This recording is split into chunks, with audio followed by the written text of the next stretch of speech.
Good afternoon, Chair Estamera and members of the board. My name is Robert Ewing, President of the Employees Association, EA, at Valley Water.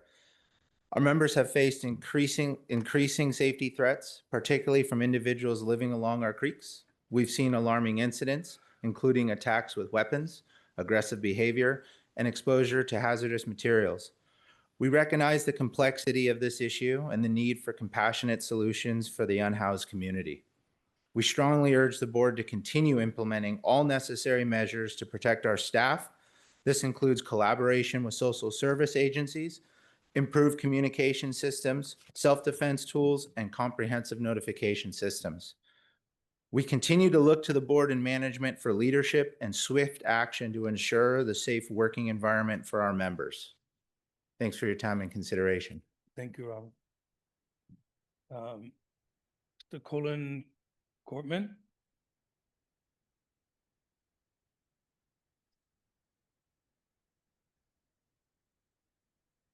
Good afternoon. Good afternoon, Colin. My name is Colin Cortman. I'm the manager of the Integrated Field Operations Unit, the home to our two Good Neighbor Encampment cleanup crews. Today, I'm speaking as an employee and as a representative on behalf of the staff in my unit about the ongoing safety concerns related to the encampment management we do at two sites along West Branch Yagas Creek in Gilroy. I wanted to briefly outline some of the risks that accompany our efforts in these areas. Since May of this year, when we began tracking these issues in earnest, staff have observed domestic violence, assaults among the unhoused, indecent exposure, and inappropriate sexual activity. Our staff work in conditions including uncontained animal and human biowaste and discarded sharps, even once incorporated into an apparent booby trap. During cleanup efforts, Good Neighbor crews have recovered knives, a machete, a bladed spear, and a firearm. They have been subject to insults, racial slurs, threats of violence, many of which have occurred even while our staff perform their work with valuable support from Gilroy police officers. These threats have nearly materialized as actual violence in at least two cases, once with an individual encouraging his two pit bulls to attack a staff member, and another when an individual attempted to initiate a fight with another staff member. Although the offending parties represent a small percentage of the unsheltered individuals at these two sites, the tools we have at our disposal to address violent behaviors are only marginally effective at actually preventing it, with banned individuals returning unexpectedly, new individuals cycling through the site, and incidents occurring even while police are present. We believe that continued management of these sites presents an unacceptable risk of workplace violence to our staff. Valley Water employees who we task with managing these dangerous sites respectfully ask that the board give weight to the staff recommendation to close these sites and allow the scheduled abatements to proceed on schedule and without delay. Thank you for the opportunity to speak to these challenges. We appreciate your consideration of Valley Water staff safety. Thank you, Colin.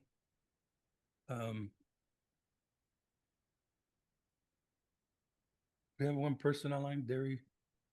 Yes, Mr. Chair, we have Deyanira. Yes, good afternoon. Hello, good afternoon, board members. My name is Deyanira. Can you guys hear me? Yes. And I've been a part of Valley Water's Integrated Field Operations Unit for the past 2 years. During this time, I've consistently worked at the Gilroy encampment sites, and the conditions there have remained extremely unsafe and difficult. The conditions there are hazardous and unpredictable. We've encountered biohazard waste, aggressive dogs, and individuals under the influence of or verbally abused staff. We've also witnessed inhumane animal conditions that are difficult to see.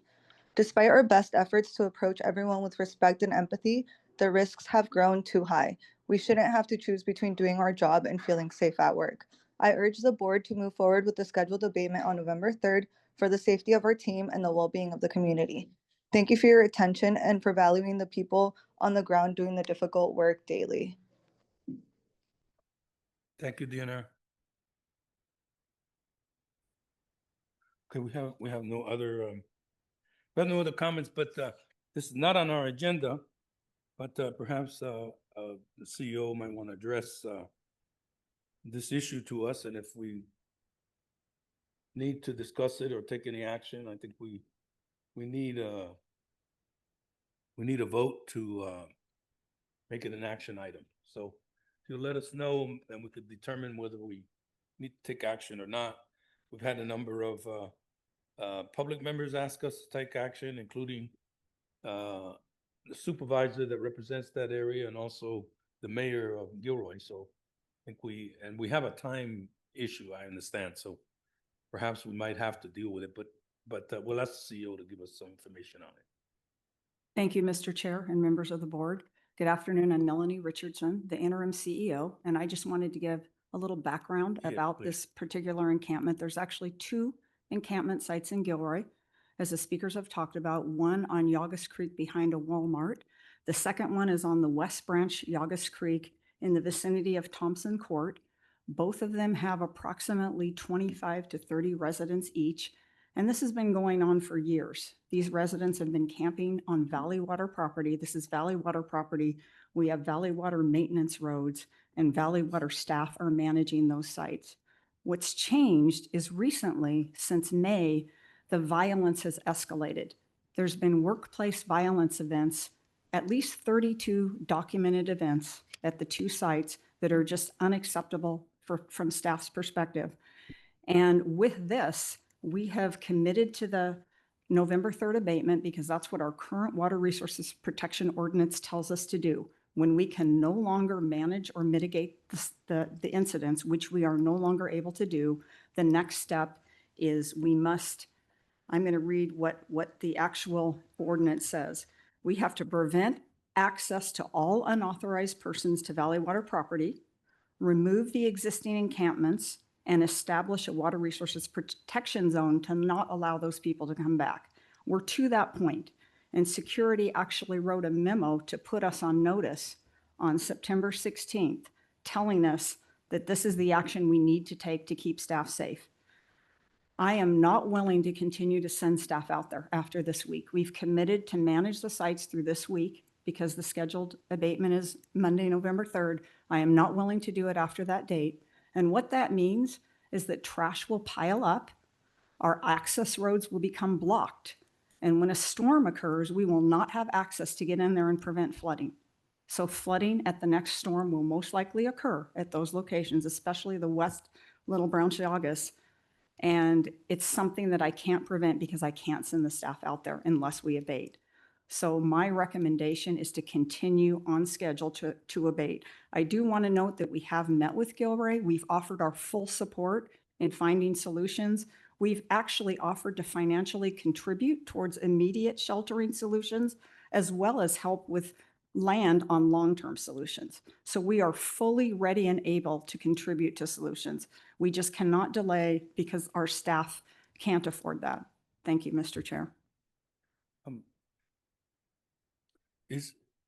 Now the request I understood from the mayor who just made it to us was to wait 3 more months. Is that what their request is? The request was 3 months, is my understanding. Well, that's what he said. Yeah, but there's no proposed solution at the end of that. So the request is to wait 3 months and Yes. The so- problem with that is you get into the rainy season. I have to stop managing the sites to protect staff. We get into the rainy season. I have no way to prevent flooding now or no way to access our maintenance roads. We get into the holiday season and then it becomes more difficult to abate. So really the humane thing is to do it now and to help them find solutions in the process. Okay, well, I understand at least one director and probably more want to ask more questions. I don't think we can go beyond this unless we make this an actionable item